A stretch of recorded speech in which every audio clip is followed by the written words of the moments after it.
对啊，隔音隔热是用棉啊，制作是用那个就胶啊。它是细胶吗？不是，它是硬。没有。很软的细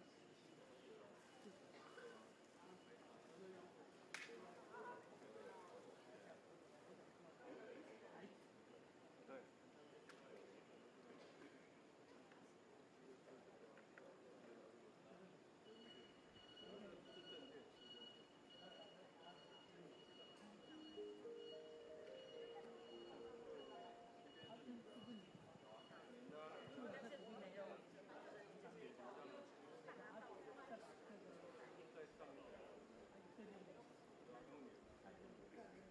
然后这个是软软的，对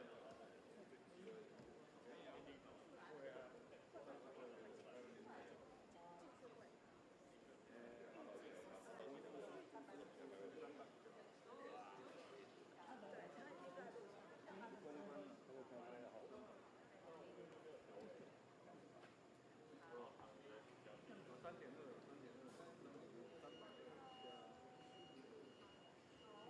就让它下去之后，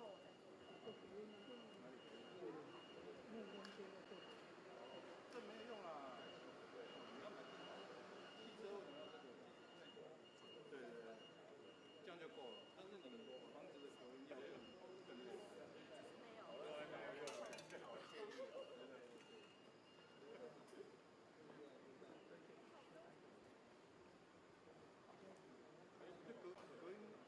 他们太贵了，上面风我是买了1块5，太贵了。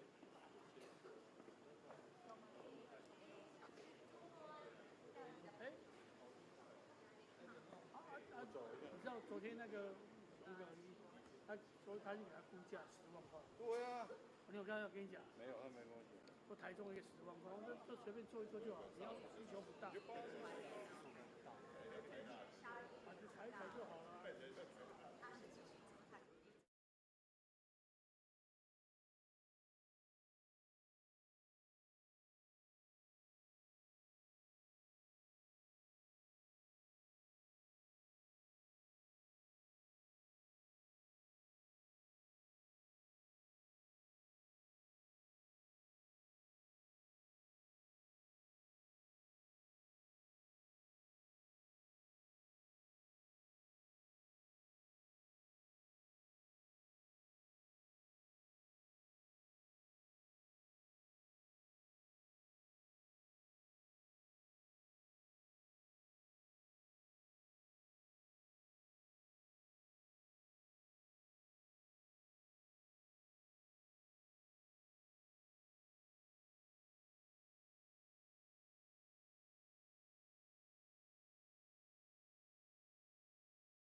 就是反正就是那个采访的。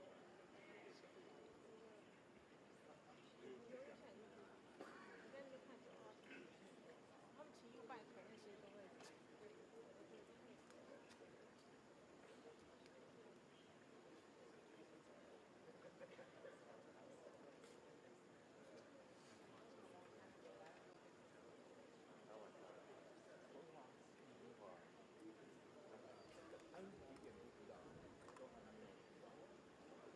等等，请各位都不要超出红线，因为他们很在意各位超出红线。好，所以大家都不要超出，包括文具也不要超出，跟各位拜托。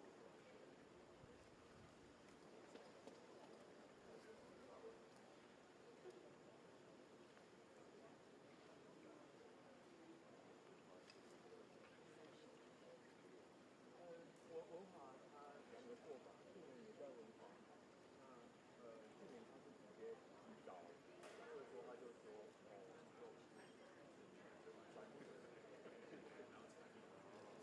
3年前就是因为对以前，然后去会议室，他是他是说给你，然后后来我们没有的就在楼下等到他。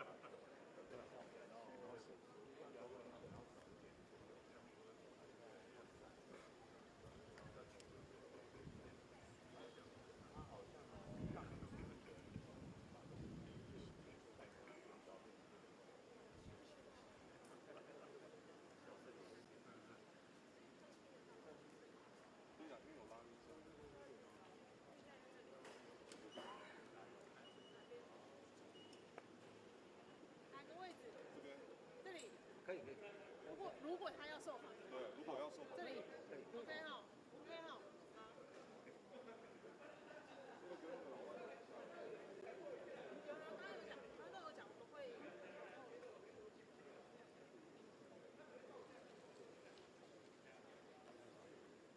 然后我在动这个。再让我对。麦克风。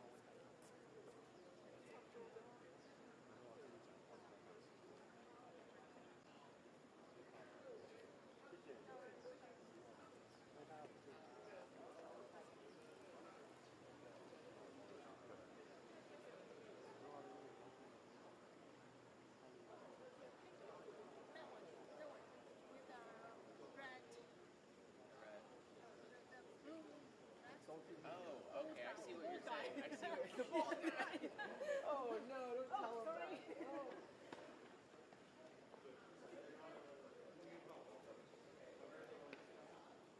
报道啊，蓝蓝的啊。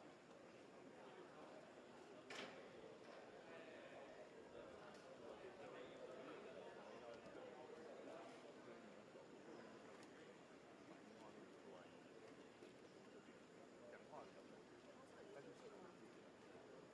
他都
要放稳哦，因为我们待会可能会移动。如果他要受访的话，我们移动到这边。对，知道了，那个位置啊，这我不清楚。我觉得各位就掌握会前的时间。对。好，他大概会讲表定是到9点15，不10点15。对。那这个位置。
对，我们就是要抓那个，让我们的对，还没有，因为昨天后来就说请那个学长来，他觉得对，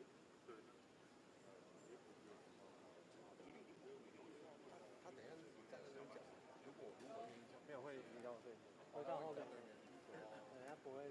我想怎么那么近？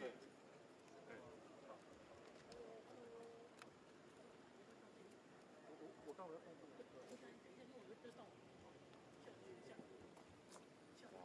接挡不住了。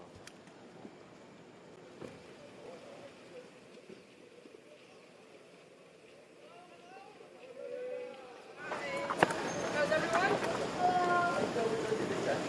You will be meeting with the supply chain partner tonight. Yes.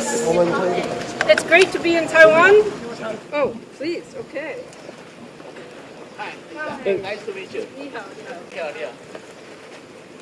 How's everyone this morning? It's great to be here in Taiwan. Thank you for the very warm welcome. And I would say the weather is very nice these few days. Yes? And you will be meeting with the supply chain partner tonight, right? So you heard that. So what would be the case? Yeah, so yesterday I was in Hsinchu and meeting with all of our partners, including TSMC.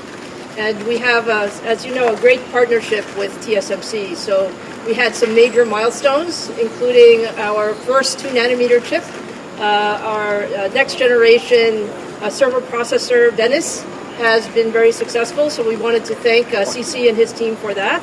And we also have our first product in the Arizona site. Our new 5th generation EPIC is also doing very well. So we're ready to start production. So that was very good discussions. And then, yes, today and tomorrow is meeting with all of our partners here in Taiwan, including supply chain partners, including our customers and all of the ecosystem. So as always, the Taiwan ecosystem is so important to us. Are the tariffs impacting AMD supply chain? Well, I think overall, we all see that it's a very dynamic situation right now in the overall supply chain. I think we're very lucky that we have a broad and a very deep set of partnerships. So we believe we can work very closely with our partners to manage any of the supply chain issues. Are you also planning to make more AI servers in the United States? We certainly are. When you think about the importance of the supply chain, we need to have supply chain in all places. So certainly Taiwan is very important to us from the supply chain.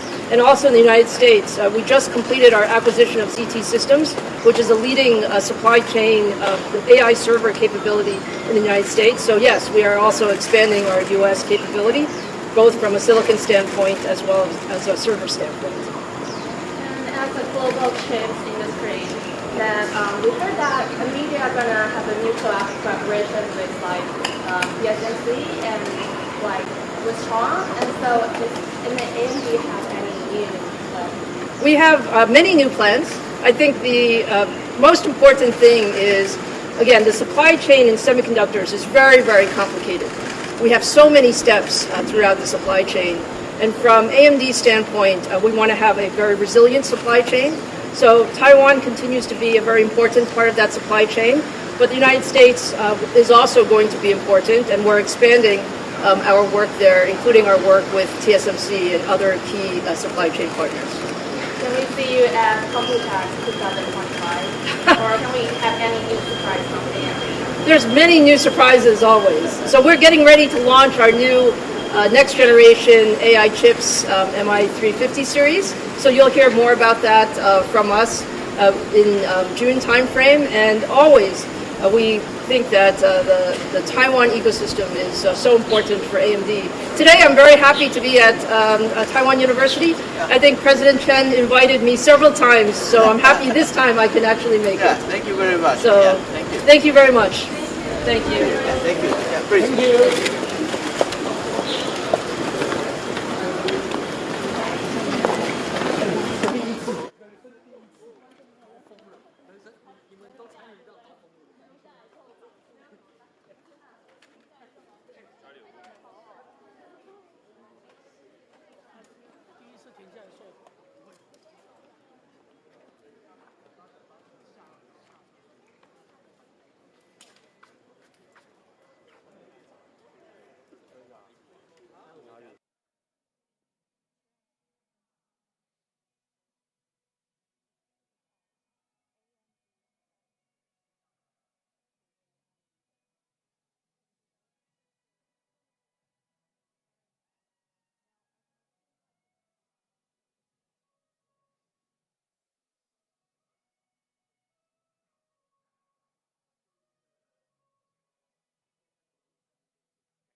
Ladies and gentlemen, welcome to the NTU Royal Palm Lecture Series.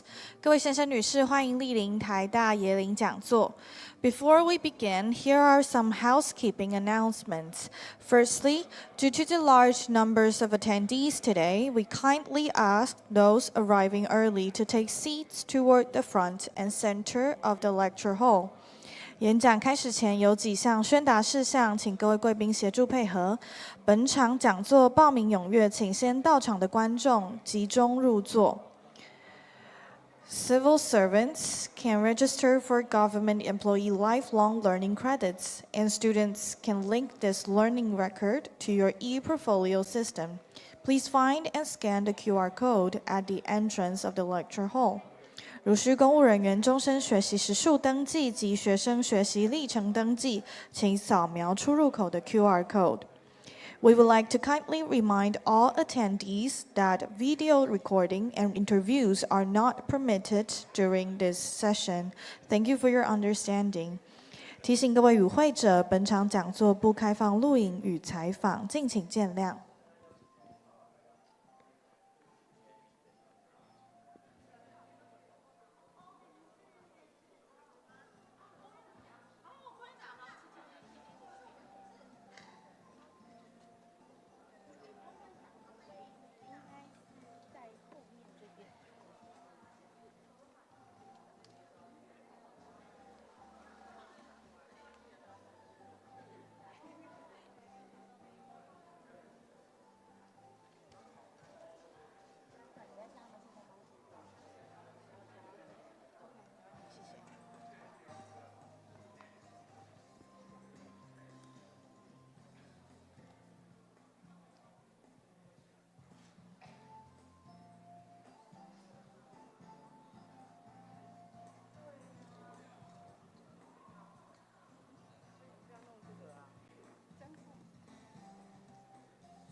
校长，然后我拍好几张，就是然后但是他只有拍1张，那时候我就刚好看到我拍完照以后，然后就觉得你说全部吗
？Ladies and gentlemen, welcome to the NTU Royal Palm Lecture Series. 各位先生女士，欢迎莅临台大野林讲座。Before we begin, here are some housekeeping announcements. First Firstly, due to the large number of attendees today, we kindly ask those arriving early to take seats towards the front and center of the lecture hall. 演讲开始前有几项宣达事项，请各位贵宾协助配合。本场讲座报名踊跃，请先到场的观众集中入座。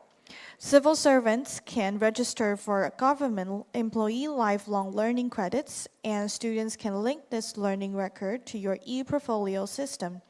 Please find and scan the QR code at the entrance of the lecture hall. 如需公务人员终身学习时数登记及学生学习历程登记，请扫描出入口的 QR code.We would like to kindly remind all attendees that video recording and interviews are not permitted during this session. Thank you for your understanding. 提醒各位与会者，本场讲座不开放录影与采访，敬请见谅。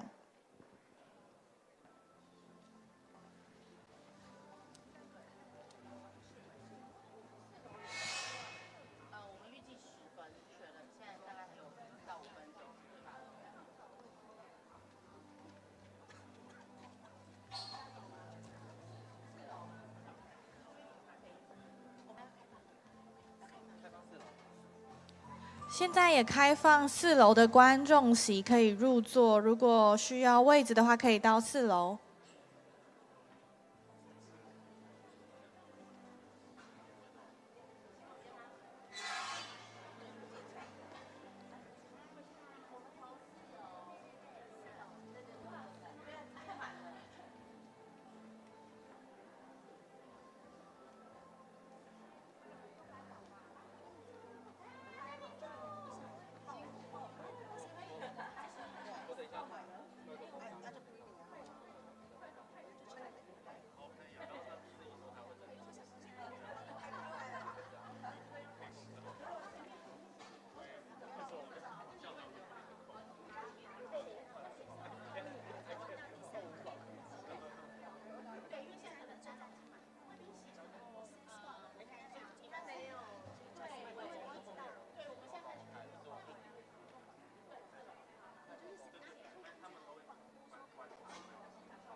Ladies and gentlemen, welcome to the NTU Royal Palm Lecture Series. Before we begin, here are some housekeeping announcements. 各位先生、女士，欢迎莅临台大椰林讲座。演讲开始前有几项宣达事项，请各位贵宾协助配合。Civil servants can register for government employee lifelong learning credits, and students can link this learning record to your e-portfolio system. Please find and scan the QR code at the entrance of the lecture hall. 如需公务人员终身学习时数登记及学生学习历程登记，请扫描出入口的 QR code. We would like to kindly remind all attendees that video recording and interviews are not permitted during this session. Thank you for your understanding. 提醒各位与会者，本场讲座不开放录影与采访，敬请见谅。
Too many achievements, so it's difficult for me to remember everything.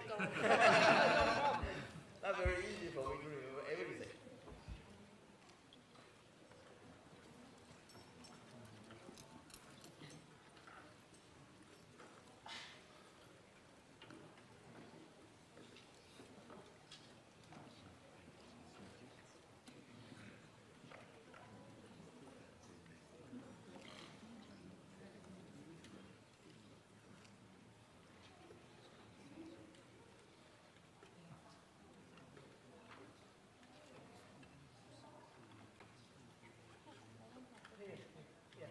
Now please join me in welcoming the host today, Professor Chen Wenzhang, the President of National Taiwan University, as they take the stage to give us an introduction about our speaker today. Thank you. Yeah. Thank you. Yeah. President Lisa Su of the Advanced Micron Technology and distinguished guests of faculty and the students. Good morning. Good morning. It's my great pleasure and honor to welcome Dr. Lisa Su of AMD to give the NTU Royal Palm Lectures today. The Royal Palm Lecture is to invite Nobel laureate, academician, and president of a prestigious university, and also industry leaders. As you could remember, we invited the TSMC founder, Dr. Morris Zhang, to give the lectures last December. Yeah. First of all, let me introduce Dr. Su, her background and remarkable achievements. She received a bachelor, master, and also PhD degree from MIT, and then she worked in Texas Instruments, IBM, Freescale Semiconductors, and as an engineer or management position. And during that period, she developed advanced semiconductor technology such as silicon insulator and the copper technology to make the company in a front runner in the global scales. Today, she not only serves as the president and CEO and the chair of AMD, and has been regarded as the industry leaders for several years. Her remarkable achievements has received numerous honors, including Times CEO of the Year and hundreds most influential people in AI. And besides that, she received the Bow Award for the business leaders, and also distinguished leadership as a chair for the Committee of the Economic Development. Besides that, she is the first female to receive the IEEE Rubber Nose Medal and elected to National Academic Engineer. She also served as the advisor of science and technology for President of the United States. Well, frankly, I have to say, we have already 12 Lawyer Pang lecturers, and she is also the first female to deliver lectures. So we have, so many, when I check with her background and CV, I found out too many first one or most influential, but luckily, NTU, we have her as the first female lawyer lecture speaker. It's our great honors. As the industry leaders, she has been known as the leader in advanced semiconductor manufacturing technology and also developing more efficient chips. Now, she is leading AMD in AI revolutions. And I think that her career illustrates the interdisciplinary thinking and innovations. So we have the privilege of to hear her to speak on the AMD's transformation to AI leaders. Our lucky and the fortunate to have her to be here. So I promise, and also I believe today's lectures she will give us how to fuse the electrical engineering, computer science, and AI, and transform to make the world better. And I believe in the next 1 hour we will enjoy her lectures very much. Finally, I would like to thank the AMD staff, in particular, Brandon, and also Professor Rebe Wu, to organize these lectures.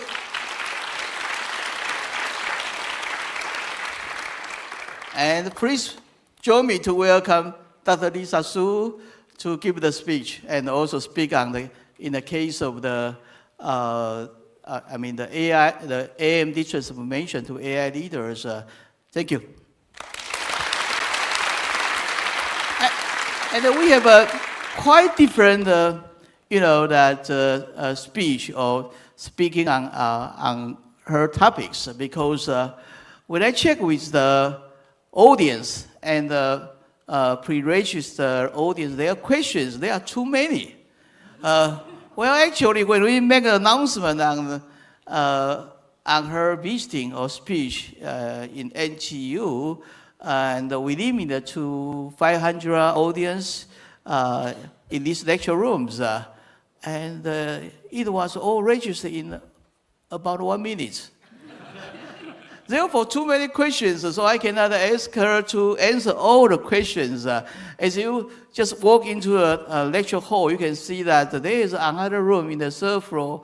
They are also, use the video to listen to what she will talk about today. So therefore, we will use different kind of, the fireside chat for her speech. Although she will accept some questions from the students, during the the break, after about the 10 questions when I chat with her.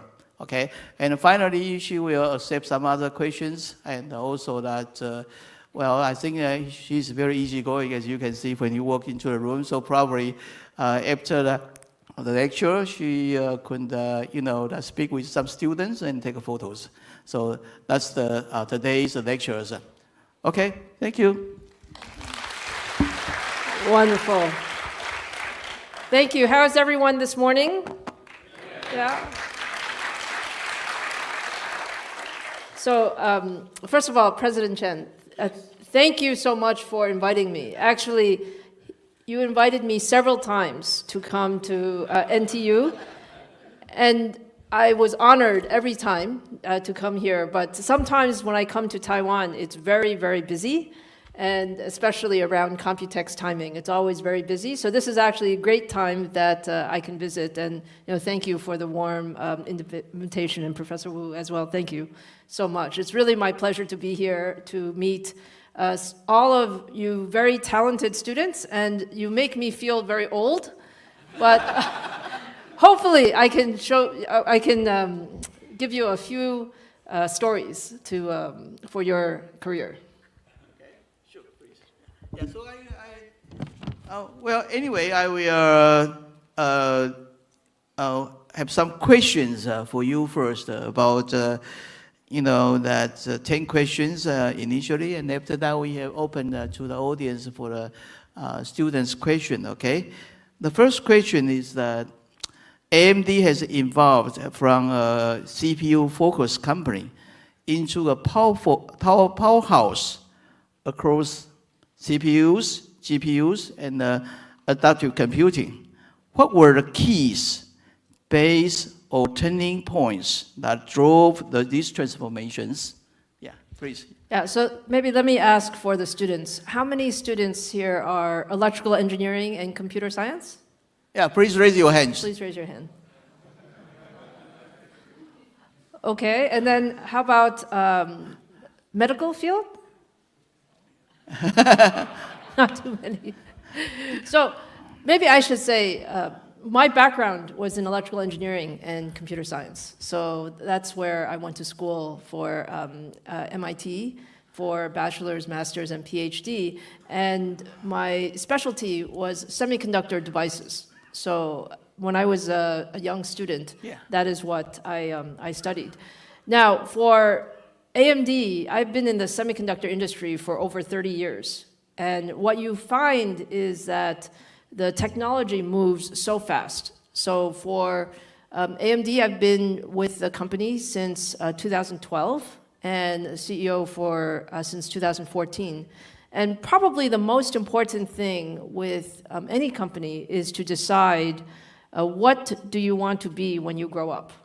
And for AMD, my belief is that our specialty is in high-performance computing.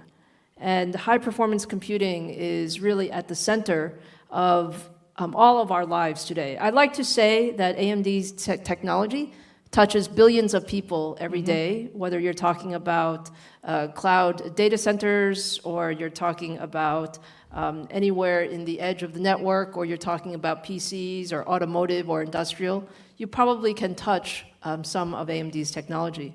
But from a technology company, the most important thing is you have to have a long-term strategy and roadmap. And so our focus was really on three things. First is high-performance computing.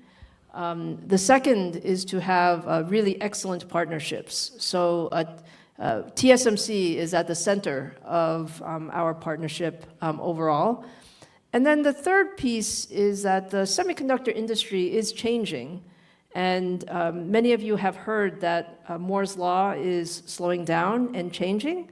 And we made a big bet on chiplet technology as a very key area going forward. So these are some of the things that were important for AMD. And today, I'm very happy to say that when you look at the top supercomputers in the world, we have 5 out of the top 10 supercomputers are based on AMD's technology. And from that standpoint, I really feel that high-performance computing is at the center of what's most important going forward. Okay, very good. Yeah. Well, the second question is, where do you see the most exciting frontiers in chip design today? So I heard that many students still view that chip design is the most exciting thing. I would say that there's always a movement. Sometimes hardware is more exciting. Sometimes software is more exciting. I think from my standpoint, the most exciting part of design is actually holistic design. So you have to really design hardware and software and systems together, especially when we're talking about AI going forward. You cannot design each piece separately. You actually have to think about what is the overall system application, especially thinking about the algorithms and the applications. And then you can think about how do you want to design your chips. Okay, yeah. Next question, I will ask a different thing. Not the question here. Okay. Please ask very interesting questions. Well, as you know, that DeepSeek, okay? We know DeepSeek, they made an announcement in January, as I can remember. It looks like they have some impact on AI industry. What's your comments or opinion about DeepSeek? How they impact on AI? Yeah, the one thing I can say about AI industry is every week there is new technology and innovation that is coming out. And I think DeepSeek was one of those areas. When it came out in January, I think there was some surprise. Yeah. There was some surprise. And when you look at what they've done, it's actually pretty clever technology. Yes. In terms of really gathering all of the different innovations using the mixture of expert models and so on and so forth. But the main thing that we saw with DeepSeek is when you can find a way to make AI more accessible and actually cheaper, you actually will have more usage and application of AI. Okay. So the main thing that DeepSeek has done is it really has accelerated the application of AI. Okay. Of course, that's not a market statement. That's a technology statement. Okay. Yeah, I'm quite curious after this DeepSeek. Well, we are the United States still want to invest about $500 billion for AI infrastructure, those kind of investment. Will they still want to do that after DeepSeek? From everything that we see, the key point about AI is that there's no one size fits all for the computing ecosystem. You have the very large frontier models where the few people who can invest at that level, hundreds of billions of dollars, are going to go as fast as possible because they want to build the best model. But you also find that that is just one application of AI. You also see there will be many different medium-sized models, smaller models, and you will see that people will use different algorithms to get there. So my expectation is that there will continue to be a very significant investment, including very large investments, as well as more affordable investments going forward. Okay, very good. Yeah. Next question is what differentiates AMD AI strategies from others in the space, and what role do you see for the open ecosystem and partnership in accelerating AI adoptions? Actually, I would like to ask how you were going to compete with NVIDIA or others. I think this question is not very exciting. I would like to hear how are you going to beat the NVIDIAs, in your opinion? So the most important thing I can say about AI is that the market is huge. We expect that the market over the next 3 or 4 years will be 500 billion area. And in that type of market, you need all different kinds of computing. There's no one company that has all of the solutions. Yes. Actually, my view is that you need every kind of computing. You need CPUs, you need GPUs, you need ASICs, you need FPGAs. And in that framework, I think our AI strategy is, number one, to have a very complete solution. So complete solution includes hardware, software, and systems. And the second piece is to have an open ecosystem. One of the most important things is to foster collaboration and to have an open ecosystem. And that way, people can learn from each other. That was also another important part about DeepSeek, is it was an open model, and as a result, many people innovated on top of that. So my answer to your question is the main thing to say is the market is huge, and our AI is throughout every aspect of our business, including the largest data centers to even at the PC level. We believe that there will be a lot of AI. So there's a lot of market for all of us. Okay, yeah.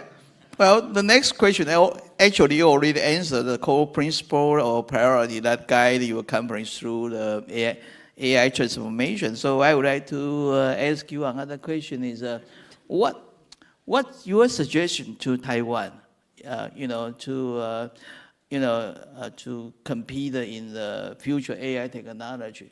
Because we are very good in the semiconductor manufacturing and also AI server or others, but in the future, I think AI will transform many things or change many things.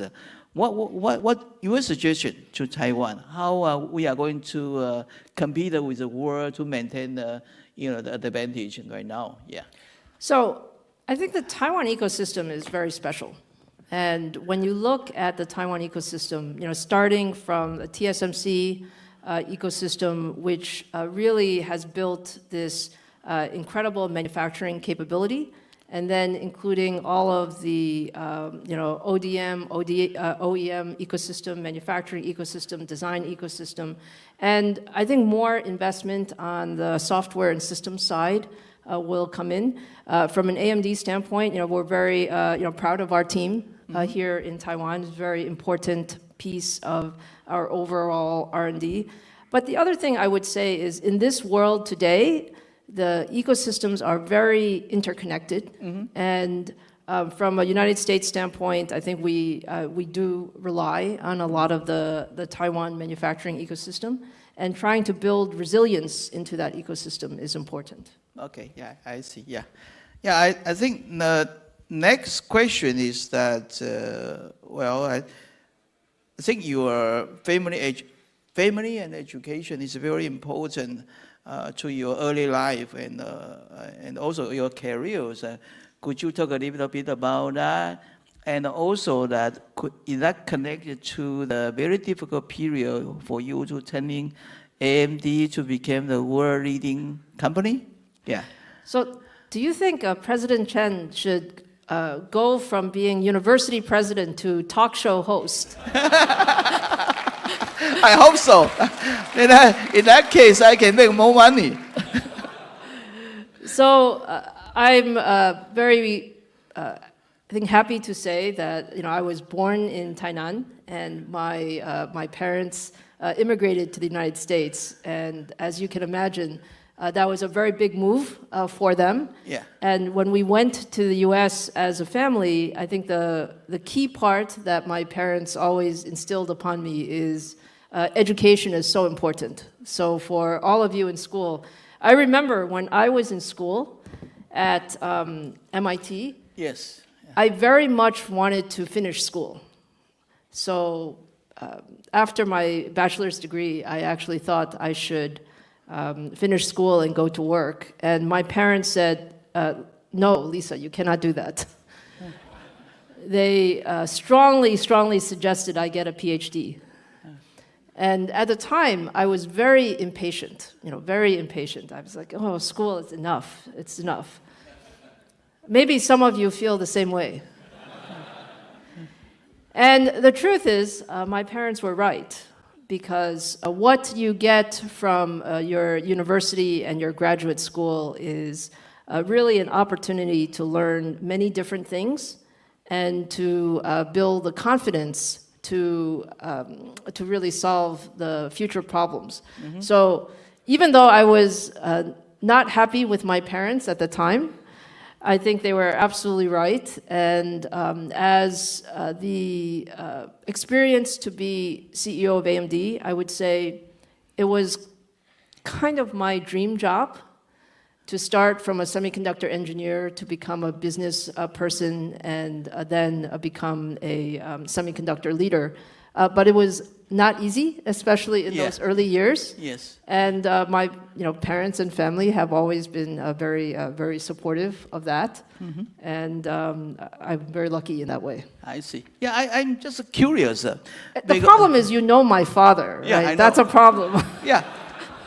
Well, when we see that the industrial leaders in the earlier stage, for example, Bill Gates, and probably that Zubeck, and also that Steve Jobs, as I can remember, they do not finish the university education, okay? But they became a leader. And now the new leader, for example, that Jason Huang or you finish the degree.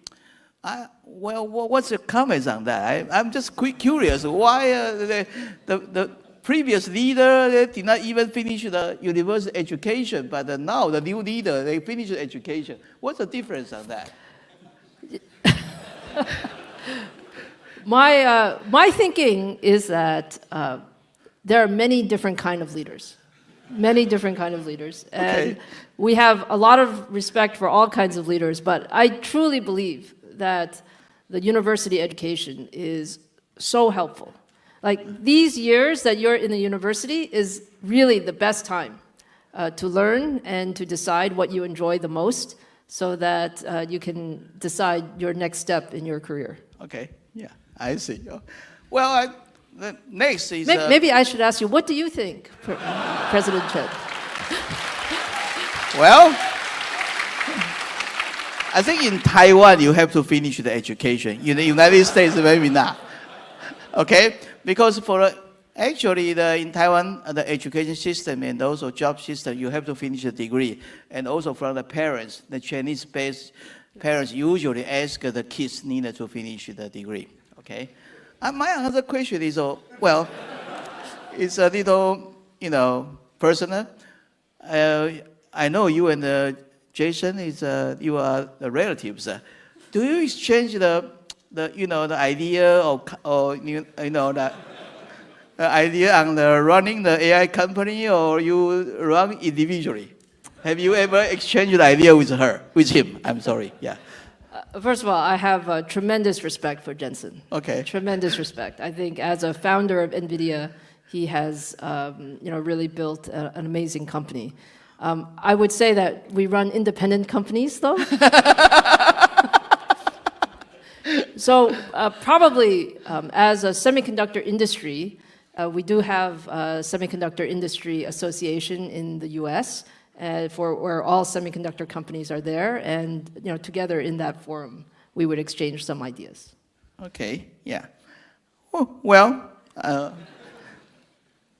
Anyway, next I would like to ask for my students, NGU, for students who want to make an impact in technology, what advice would you give about taking risk, choosing mentors, or building resilience for our students? Yeah. So I can say in my experience, I had one piece of probably the best advice that I received from a mentor was to tell me, Lisa, whatever you do, I would suggest that you pick the hardest problems. So the advice they gave me is to run towards problems. And actually, I think that's the best advice that I can give students because, there's so many interesting things to do in the world. Choosing a project or a problem or a company where you can make a big impact, you will learn so much and be able to contribute so much. And I can say for sure that I learned the most from the biggest mistakes I made. So mistakes are not a bad thing. Mistakes are actually a good thing because you can learn from those lessons and be better in the future. Oh, yeah, that's a very good advice. Yeah, I remember when I submitted my first paper in NGU, it was rejected. And I take a look at the comments. I found out I really did not, see the experiment data carefully. Then I revised my manuscript, submitted to a beta journal. It was accepted. Well, sometimes we learn from mistakes. So now we open the question to the students. Only the student can raise a hand, okay? Student, please, yeah. Is there a microphone? Good morning, Dr. Su and the President Chen. My name is Jishan Ling. I come from Department of Political Science. So in September 2023, there was a book from Columbia University Law School, Digital Empires, described the three basic model of internet world: rights-based from EU and also market-based in United States, and state-based from China. So throughout 2023 to 2025, we're seeing a lot of development in AI. So my question are two questions. The first one is regarding EU model, rights-based, a lot of regulation. Do you think the regulation right now published will hinder the innovation in Europe? And the second question is that what is your evaluation of the United States political environment right now, especially the AI policy between Biden era and the the second term of Trump era? Thank you. Okay, thank you very much. Yeah, please, yeah. Oh, political science is not the easiest question. Technology is actually a little easier. I think I would maybe not talk about the individual countries, but I would talk to you a little bit about my thinking on AI. Because AI is such a new technology, if you think about the last few years, we're all learning together, and countries are learning, companies are learning, individuals are learning. The initial thought process is AI could be quite dangerous if it's not fully, if they're not good guardrails. However, you also have on the other side, you don't want to stop innovation. And from my standpoint, I think AI is the type of technology where we have to innovate and go as fast as possible and understand that there does have to be regulation, but not too much regulation so that you slow down the progress. So in general, that's my philosophy. And I think when you look across the world, I think people are recognizing that. Mm-hmm. People are recognizing it's a very dynamic time. So I said every week, sometimes every day, something changes. But generally speaking, I think countries that embrace technology are going to really benefit from it, and many countries around the world are all building their AI policies. Okay, yeah, thank you. Any more questions? Yeah, please, yeah. Yeah, we need a female to ask the questions, yeah. Yeah, here is the model, so please, yeah. Oh, hello. Yes, good morning, Dr. Su, President Chen. Thank you for your very marvelous speech. And so one of my relatives say that Taiwanese people are most likely to achieve in the field of semiconductors and artificial intelligence. And so there are two of my questions. First one is, how can students who are not from School of Engineering play a role in this? For example, I'm a freshman from Department of Languages and Literatures. And the second one is, now that Taiwanese Americans are among the most highly educated ethnic groups with the highest income in the States. And how do you think that will affect the status of Taiwan in the future? Thank you very much. Yeah, please, yeah. Sure. So on your first question, I think everybody should be educated in AI. It doesn't matter which department that you're in. When you say you're in the literature and linguistics department, I think AI can also be very beneficial to understand how to apply AI in your field. And most of what we see today is, I think, as I said, people are still learning very much what you can use AI for in each field. So we talk a lot about the development of AI, but there's also a whole field on the application of AI, going forward. So I would certainly encourage all students to do that. And then your second question about, Taiwanese. Can you say again? Taiwanese Americans are among the most highly educated ethnic groups with the highest income in the States. And how do you think that will affect the status of Taiwan in the future? Oh, I'm not so sure that I can say that, but I will say that I think Taiwanese Americans and Taiwanese in general are extremely hardworking and really thinking about how to contribute to their fields and their professions. And I think that's something that we can be very proud of. Yeah. Although some people say that I'm more American than Taiwanese, but I'd like to think I'm Taiwanese American. So, yeah. Well, if you check the signature from Lisa outside, okay, she write her name better than what I write by myself. It's incredible. When I see how and when she write, that her names, it's unbelievable. Because as you know, she left Taiwan at the age of 3. It's very difficult that he learn Chinese. Anyway, any more questions? Yeah, please. Yeah.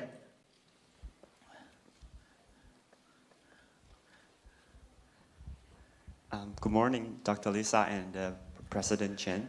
And as I know, AMD has experienced through many highs and lows. I would like to know especially the lows, and how do you maintain your confidence during difficult times? Thank you. Sure. So probably the most difficult time for AMD was when we had to really, when I started, it was in 2014 timeframe. And at that time, the company had a roadmap that was not competitive. So if you're in a technology company, you must have, your product is the most important thing. I would say that's the number one thing. Mm-hmm. And so our goal was to really reframe our product roadmap and ensure that, I had 3 priorities. The first one was to build great products. The second was to have very, very deep customer relationships, because I think together in this world, as I said earlier, there's no one company that has all of the good ideas. Collaboration is very important. And the third is to be very agile and move very quickly. So in that standpoint, our biggest job was to give ourselves time to build this great roadmap. And we're now, I would say, our CPU roadmap is based on our Zen technology. We're now on the 5th generation of the Zen technology. I can say we went from, let's call it, not the best to today. I feel that we have the best CPU technology in the world. Mm-hmm. And we have also a lot of a broader roadmap going forward. So I think the key is in those times to be very clear about what you're trying to achieve. And for us, it was always in a technology company, is to build great products. That's the number one foundation. Okay, yeah. Any more questions? Oh, I should look for a different side. Maybe this one, yeah. Good morning, Dr. Su and President Chen. Thank you for your inspiring lecture. And as a student majoring in electrical engineering, I'm curious about the development trends in the semiconductor industry and IC-related industry in the next 5 to 10 years in this era of AI. What are your thoughts on this? So in terms of the semiconductor trends, I think there are a few key trends. I would say we start with the idea that we have to have a very holistic design environment. So hardware, software, systems all need to be optimized together. Probably one of the most exciting parts about AI is we're still in the very early innings. So I would say, we still have probably 10 years of very significant innovation in AI. And on the application space, we're going to go from, today we talk about AI making our businesses more productive or making our people more productive. As we go forward over the next many years, I think we can see much larger changes in terms of what AI can do for us. Probably one of my most exciting areas or most interesting areas is in healthcare and life sciences. So I know that there's a medical school here, and the application of AI together with medicine, I think, can help us solve things like cure diseases and find new drug therapeutics, also help diagnose the future health problems much sooner. So that's just one example of what AI, I think, can do going forward. Okay, thank you. Well, there are too many questions. Yeah, maybe from the female, please. Yeah, and then you. Okay. Yeah. No. Another one. We give our female students one more chance. Yeah. Thank you, Dr. Su and President Chen and all the guests here today. I'm Yvonne. And so you just mentioned different leadership and different style. So I'm curious, for us, most of us here are Taiwanese, and for our background, educations, and possibly culture, is there anything you would like to remind us if we want to become a future leader in the international stage? Thank you. Well, such a deep questions. I would say the following. I would say that I would encourage you to be very ambitious in what you would like to achieve. So the most important thing for either young students or early in your career is you can do anything. Okay. So have a very big dreams, and if you tell somebody or tell people, tell your colleagues or your managers or your future mentors, people will help you to achieve those opportunities. So that's one of the things I would say, because sometimes I would say for Taiwanese or Asian people, we are sometimes a little shy. Yeah. Maybe. Yeah. Not President Chen. Oh, no. I have a question for you based on her questions. Okay. Well, actually, more recent, when he ran the TSMC, in the beginning, he told his employee, one day, we will exceed Intel in the future. At that time, nobody believed him. It's around, maybe around 1990, something to 2000. He strongly believed one day he will become the most important company in semiconductor in the world. Okay? And when you talk about you want the student or employee to challenge the most difficult questions, I'm quite curious about that, because for me, I always want our student to challenge the most difficult questions. Then he can, extend his potentials. When you run the AMD and you ask your employee to challenge the most difficult question or reach the goal, for example, you want to be the #1 in the world, how you make this kind of motivation for your employee to do that? That's why I'm curious, because it's simple for me to drive our student or faculty to become for example, the #1 in the world or top university in the world. It's very difficult for me, so I'm quite curious about that. Well, I would say that when you have the right people are very important. Okay. Because not everyone has the same motivation.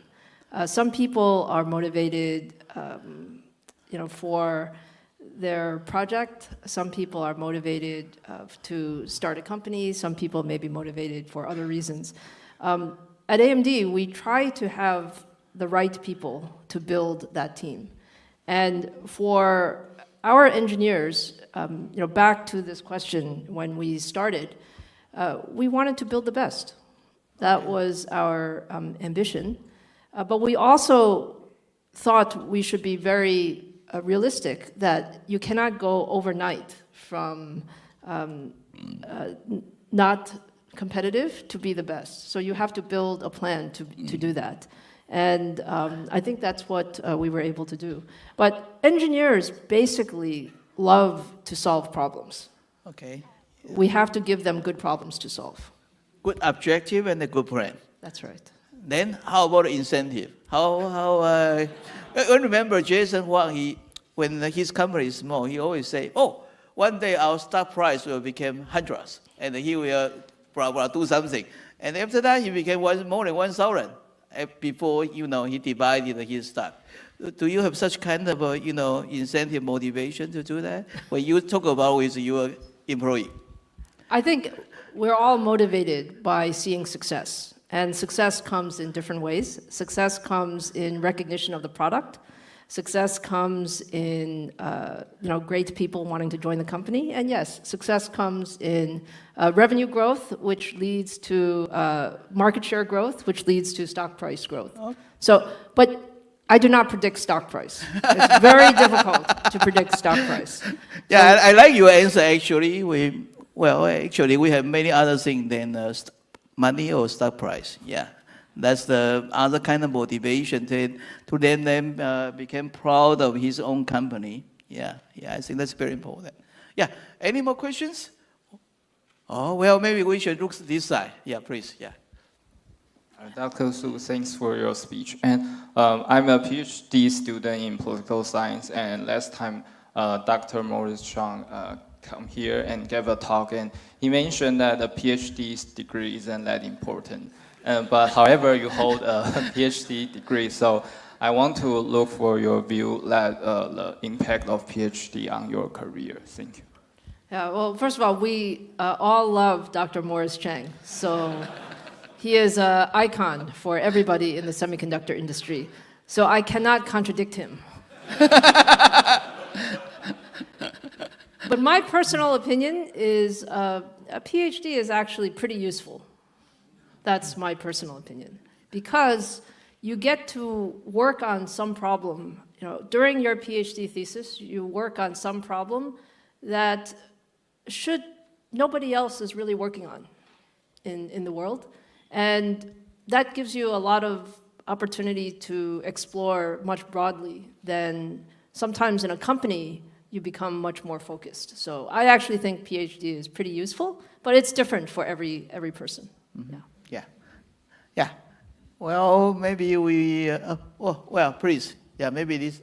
Oh, that side. Oh, please. I'm sorry. Yeah. Maybe we shift to different locations. That one. Yeah. Hello. Morning, Dr. Su and President Chen. As Dr. Su mentioned before, it's like graduate school training is different from the undergrad school, all the stuff. And then I was just curious about what top 3 things you think as an engineering student is the soft skill or hard skill that we should learn from the graduate school. And then the other thing is that I want to ask about what is the mindset about when you're having setbacks in the rock bottoms? What keeps you keep going? Like that not just in the companies, about life, about everything that happens to you. Thank you. So the top, you said soft skills. So I would say a few things. One is, you really have to think that the world changes very fast. So it's important to be actually quite agile in your thinking. Maybe today you think this is the right path, but you will learn something every day. And I have a big philosophy that says you need to continuously learn all the time. Like every day, you're going to learn something new, and you can decide how you might change your path. That's something that I use very much, and I would suggest that that's an important, you call it soft skill. So, and then to your second question about how do you deal with setbacks, I would say, look, I said earlier, you actually learn the most when you have a setback, when you have a failure, when you have something.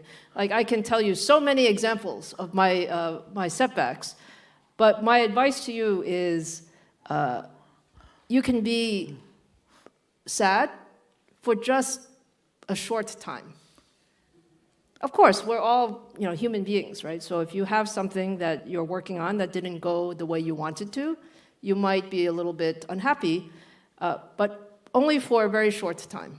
And then after that, you learn and you get really focused on your next thing. And I think that's the key piece. Okay, so probably we have final 2 questions. Okay, yeah, please. Oh, well, there's too many. Let me see. One, shoot. Well, too many selections. Maybe one from here and one from here, please. Okay, yeah. Yeah, please, yeah.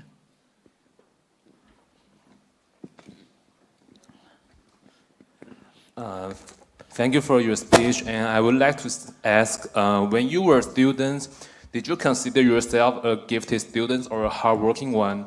And your opinion, which is more important, talent or effort? Thank you. Okay, I can say for sure, I'm just an okay student. Okay meaning pretty good, but not A++.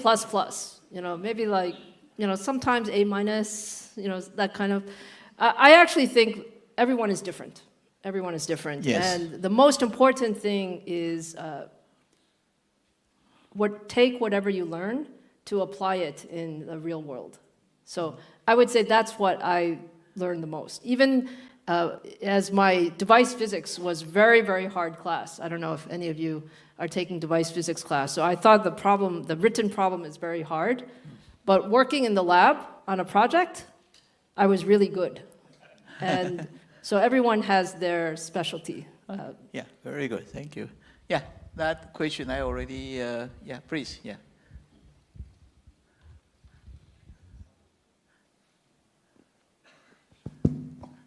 So thank you, Dr. Su and President Chen. So given that AMD only have around a third number of employees than that of Intel, and only roughly similar to NVIDIA, like, do you have 3 to 5 strategies, principles, or anything for you to kind of like decide and manage uncertainty? Because just now we mentioned that the semiconductor industry is changing very fast, and there's AI coming in the very near future, even happening right now. And so, what are the strategies and principles to stay competitive yet innovative, and also stay agile, while also maintaining the most profitability and sustainability? And my second question is that, do you, like, for AMD, do you always compete head-to-head with other companies in the same industry? Or do you, like, how do you identify a new blue ocean for AMD to have a nicer, you know, business and also largest profit? Yeah, thank you. Yeah, so very long question. So your first question about, you know, number of people and the strategies. Let me say one thing. I'm a big believer in, it's not the number of people that you have for anything. For, you know, if you think about a company or if you think about a project, it's not the number of people that you have. It's, do you have the right people to do the things? Yeah. So when I first started at AMD, we had 8,000 people.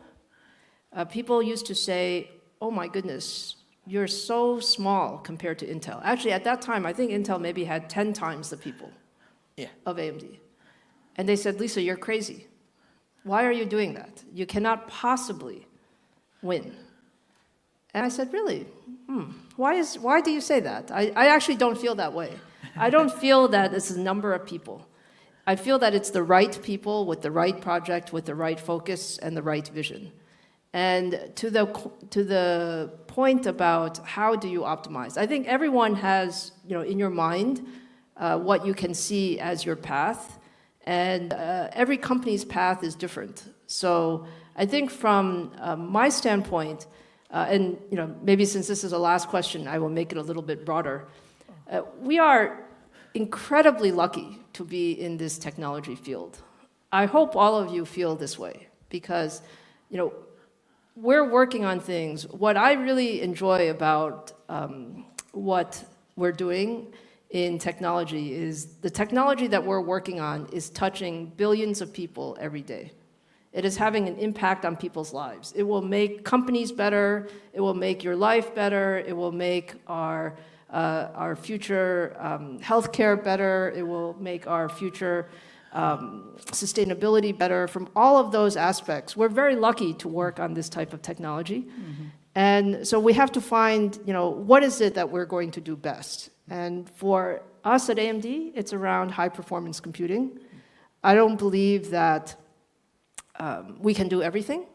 But I do believe that in high-performance computing, it can have a very wonderful impact on people's lives, and that's what we choose to do. Okay, yeah. From the fireside chat, I found out you are the better person to be the NTU president than me. You should be the president of NGU, not me.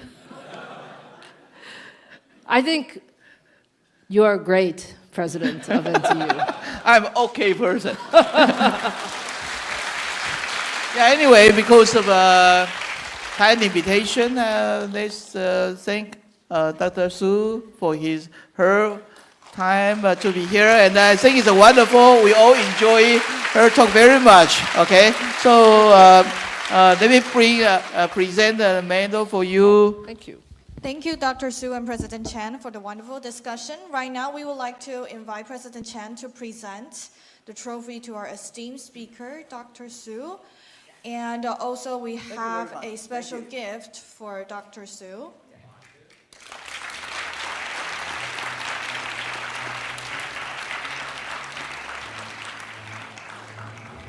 Thank you very much. Thank you. We have a special gift for Dr. Su. It's a NTU Special Edition baseball jackets.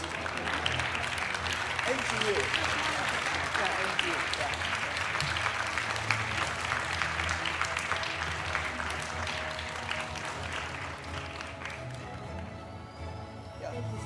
Very positive. Thank you, Dr. Su and President Chen. I'm telling the truth.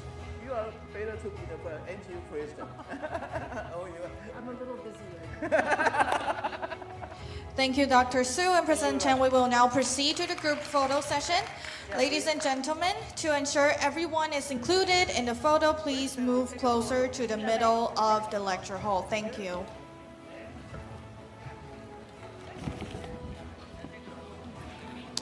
Our photographer will be over here on the stage. Please look at the camera.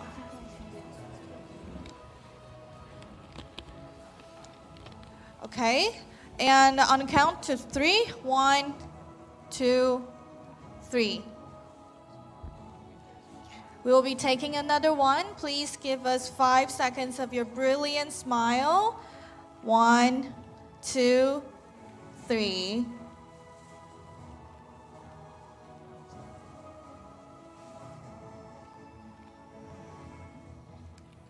5 more seconds. Thank you very much. 5 more seconds for your brilliant smiles. 1, 2, 3. Are we good? We good? Okay. Thank you very much, ladies and gentlemen. I would like to invite you again to give a round of applause to our esteemed speaker, Dr. Lisa Su, for sharing her valuable insights with us. Right now, we would like to welcome the audience if you wish to take a picture with Dr. Su. Please wait patiently and line up at the middle side of the stage. We would like to make sure that other exits are available for leaving. 接下来我们会开放合照时间，但是请在舞台前方走到依序排队，以利其他人离场。要离场的贵宾，请从右侧和3楼2侧门离场。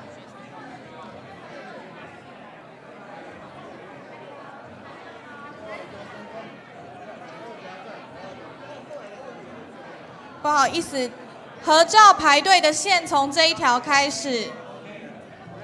以学生为优先，不好意思。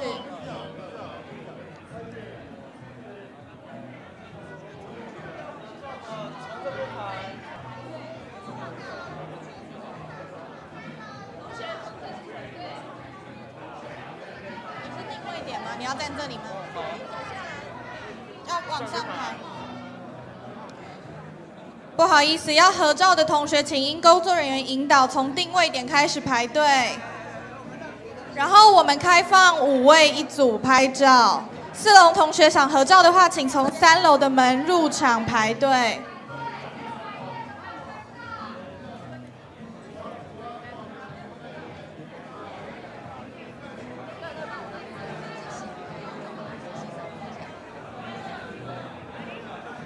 不好意思，想要合照的同学，请依序照这条排队。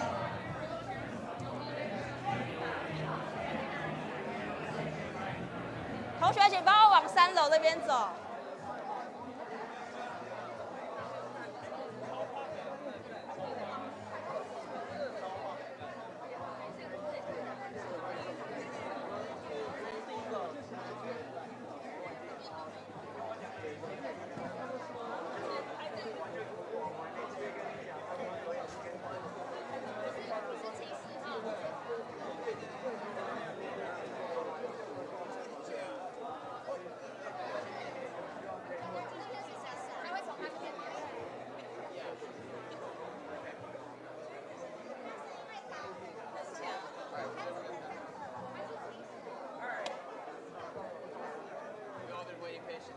So let's get 5. 1, 2.